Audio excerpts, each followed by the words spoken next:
Hi, I'm Kevin with Creative Digital Media, and in this video, we're going to go over local SEO for plumbers. What is local SEO for plumbers?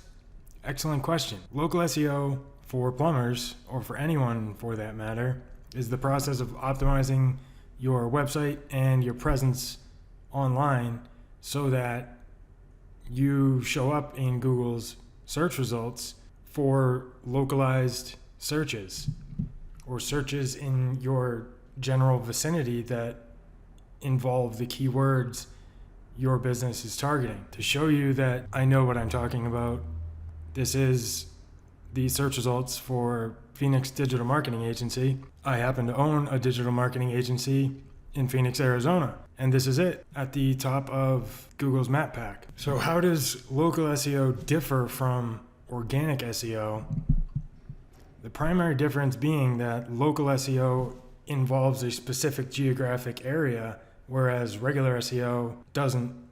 It's essentially trying to rank your website for more broad keyword terms that are not specified to a specific location. So like an e-commerce store or somebody selling a course online, they don't care where their customers come from. But if you own a brick and mortar business or a service area business, ergo a plumber, local SEO is the best way to get more leads to your business, increase your website traffic, and get new customers, because everyone uses Google to find everything that they're looking for. If a pipe bursts in my house right now, the first thing I'm going to do is call a plumber. And in order to find a plumber, I'm going to pull up my phone and type in plumber in Phoenix, Arizona, or emergency plumbing services or something like that. So your website needs to be optimized around those keywords so that it shows up in the search results when people are searching for those specific terms. So I want to keep this video relatively short. We'll just dive right into basically how to do local SEO for plumbers. The first thing you're going to want to do is claim and optimize your Google My Business listing, which you can do by going to google.com/business, and then you just hit manage now and follow the prompts, and it will add your business, or it will create a business profile, and they'll send you a verification postcard, and it usually comes within a few days. Once you receive the postcard, you use the numbers, the verification code that's on the postcard, and go into your Google My Business profile and verify that you actually reside at the address you used for your business. And your Google My Business profile will enable you to show up over here on the right for like branded searches. And this is what's known as the knowledge panel. This is the knowledge panel for this particular plumbing company. As you can see, this displays the reviews, their N.A.P information, so that's their name, address, and phone number, as well as a phone number that's clickable. So if I'm on my phone, I can just click that number and call them. They also have a question and answers section, and this is a Google My Business post. Google allows you to create posts similar to like on social media, but these posts only last for 7 days. As you can see, you can promote discounts or coupons to potential customers. So it's a good way to entice people to do business with you, essentially. And you can add photos or videos of your business as well. The only way to ensure that this information is accurate and to be able to respond to reviews and answer questions is to have a Google My Business profile completed and verified. Next, you're going to want to ensure that the information about your business on the internet is consistent. That information being what I just mentioned a minute ago, your N.A.P or N.A.P, which stands for Name, Address, Phone Number. If the information about your business, namely the name, address, and phone number, is inconsistent online, Google has no way of knowing which information is correct and which information it should trust.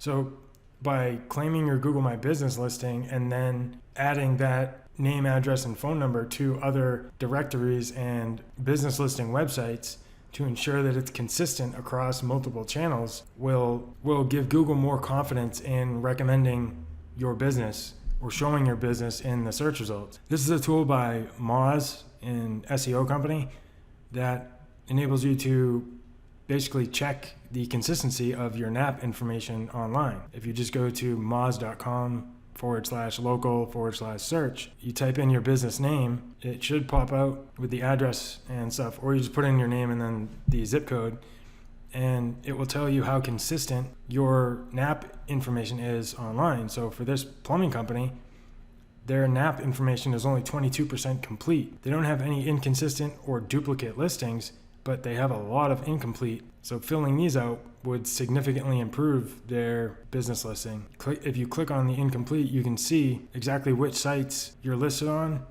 and what improvements need to be made in order to improve the consistency of your listing. So this is the Google My Business listing, and they need to add more photos. This is insider pages. They need to add one photo and then add a category. And you can see there's a bunch of different websites here that they're not even listed on. So using Moz to check for the consistency of information makes it easy to go in and correct things. And if you don't want to do it by hand, which can be a pain in the ass because you have to do each site individually and then make sure that they're exactly the same as your Google My Business listing. Google basically uses your Google My Business as its central reference point for all of your other listings online. So it'll use that information to ensure that all the other websites have accurate information. And an important thing to do with your N.A.P information is display it on your website. This helps essentially reaffirm to Google that this is a legitimate business that is at this physical address. So you can see George Brazil Plumbing and Electrical has not a complete address. They should have their business name and ideally their category as well as their business hours, but at least they do have a Google map embedded, which is certainly a plus. And Penguin Air, again, they only have their address and their phone number, but their business, they do have their business name right here. I would recommend having it structured all in one section. So your business name, address, phone number, and then your hours of operation and a way to get directions to your business. Next up, let's take a look at a few sites you should add your plumbing company to. First one is Angie's List. I think that's probably one of the bigger names in directory listings for home service businesses. And you just choose your service category. So you can plumbing, roofing, they cover everything on here. Next up is Home Advisor. Pretty much the same thing as Angie's List. And this is a plumber specific directory called myzipplumbers.com. You can search by state, so you can create an account on this website and add your business's information. Another thing you want to make sure you're doing is, this goes with including your N.A.P or your name, address, and phone number on your website. You also, that's known as an OnPage signal, which is a signal to Google that appears on your page, essentially. You want to use your location keywords in your page titles, in your meta descriptions, your URLs if possible. I would also recommend using them in the image alt text, like the alt text of your logo. A lot of people don't do this, but if you rename your logo before adding it to your website and make it like Joe's Plumbing Services in Phoenix, Arizona, that is just a little bit more of a signal to Google that your business is legitimately in the location that you're saying it is. And another, I guess these are the ranking factors, basically like some of the most important ranking factors are the signals that Google uses in order to rank websites, local websites, in the local search results. First is the reviews. So getting reviews is extremely important for local SEO, and not just getting, but responding to reviews, both positive and negative. Responding especially to negative reviews is extremely important because you aren't trying to win over the negative reviewer. You respond to a negative review to win over anyone that reads your reviews, so they can see basically how you handle, not necessarily like problem customers, but how you handle any issues that arise. As long as you're handling them professionally and not passing the buck, so to speak, but taking responsibility for any problems, that shows anyone that comes after the negative review is left, it shows that you are a responsible company that handles situations in a professional way. And with reviews, you don't want to get them too fast. There's something called like link velocity and review velocity.